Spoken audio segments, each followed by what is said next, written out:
El proyecto de terapias de conversión del Frente Amplio nace a raíz de la campaña del 2018, una campaña en la que los medios de comunicación se dedicaron más a buscar lo que este servidor, como candidato, decía en sus predicaciones en iglesias que en los mismos debates y entrevistas de la campaña nacional.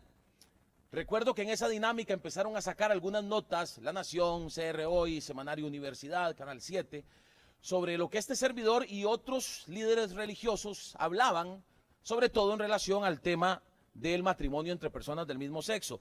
Así es como nace el proyecto en el siguiente periodo 2018-2022, y José María Villalta se le ocurre presentar un proyecto para prohibir lo que ellos llaman las terapias de conversión sexual.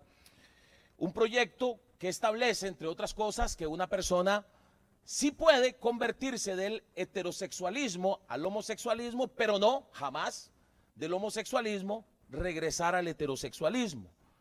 Lo cierto es que, bueno, a mi criterio, yo no entiendo todavía cómo ese proyecto pasó la Comisión de Derechos Humanos sin ningún cambio.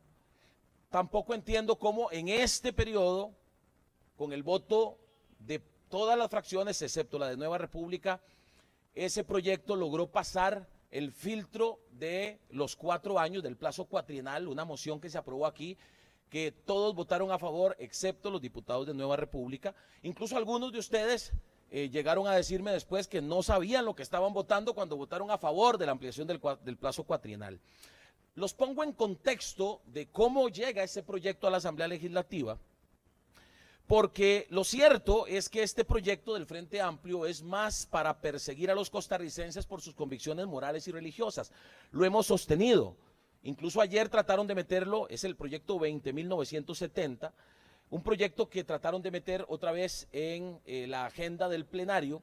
Y bueno, gracias a la sensatez de la gran mayoría de ustedes, logramos que se sacara y lo conversamos y les explicamos las razones por las cuales es necesario sacar este proyecto de la agenda legislativa, por lo menos el día de ayer, y agradezco, por supuesto.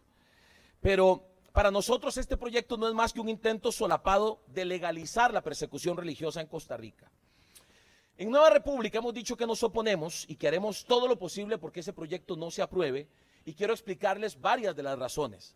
En primer lugar, porque prohíbe, pues según ellos, ¿verdad? Así lo establece el proyecto, así lo dice, prohíbe realizar, impartir, aplicar, obligar o financiar tratamientos, terapias, servicios o prácticas que obstaculicen, restrinjan, impidan, menoscaben, anulen o supriman la orientación sexual, identidad o expresión de género de una persona. Así lo establece. Para nosotros no es más que legalizar la persecución religiosa, porque, y continúo con las razones, si una persona desea abandonar el homosexualismo por diferentes razones, tiene la posibilidad actualmente de buscar ayuda, ya sea psicológica, consejería o en grupos de apoyo espiritual o en iglesias. Con este proyecto se pretende impedir que se brinde este tipo de ayudas a las que han denominado terapias de conversión, de manera que se está impidiendo legalmente que una persona decida cambiar su preferencia sexual y buscar apoyo para ello. Eso sí, solo en una vía, como expliqué hace un rato.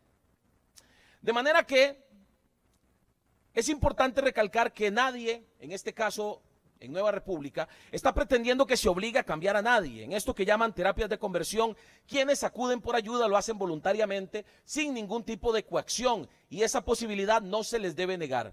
Han querido vender la idea de que este tipo de ayudas son coacción o tortura, pero eso es falso. Si fuera así, nosotros en Nueva República seríamos los primeros en condenar cualquier tipo de tortura o acción violenta.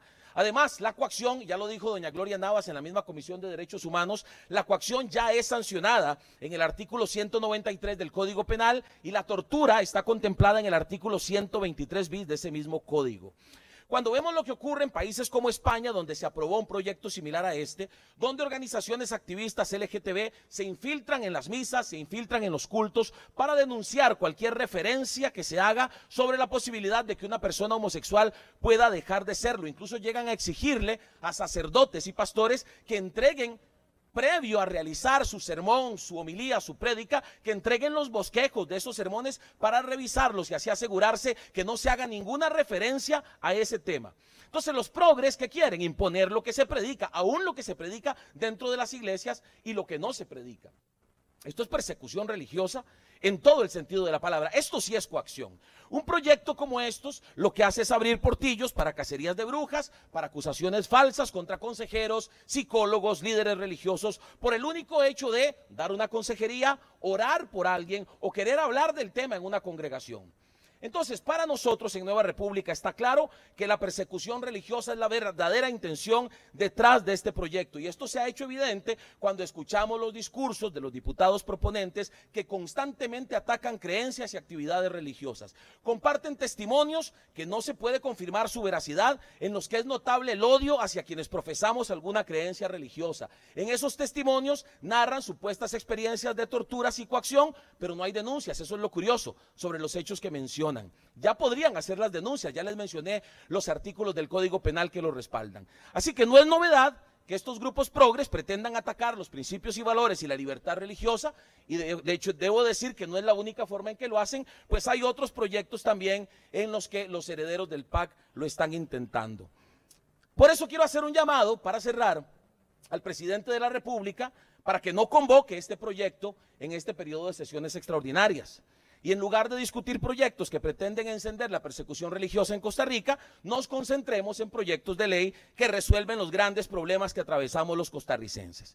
En caso de ser convocado o en febrero, cuando vengan las próximas sesiones ordinarias, quiero que sepan que en Nueva República no solo vamos a seguir oponiéndonos a este proyecto, sino que nos dedicaremos a convencerlos a ustedes, diputados, para que lo voten en contra, a convencerlos de que este proyecto tiene como principal objetivo la persecución religiosa, que este proyecto es nefasto, que este proyecto es malintencionado y que además es absolutamente innecesario. Es un proyecto que debió ser rechazado desde el principio.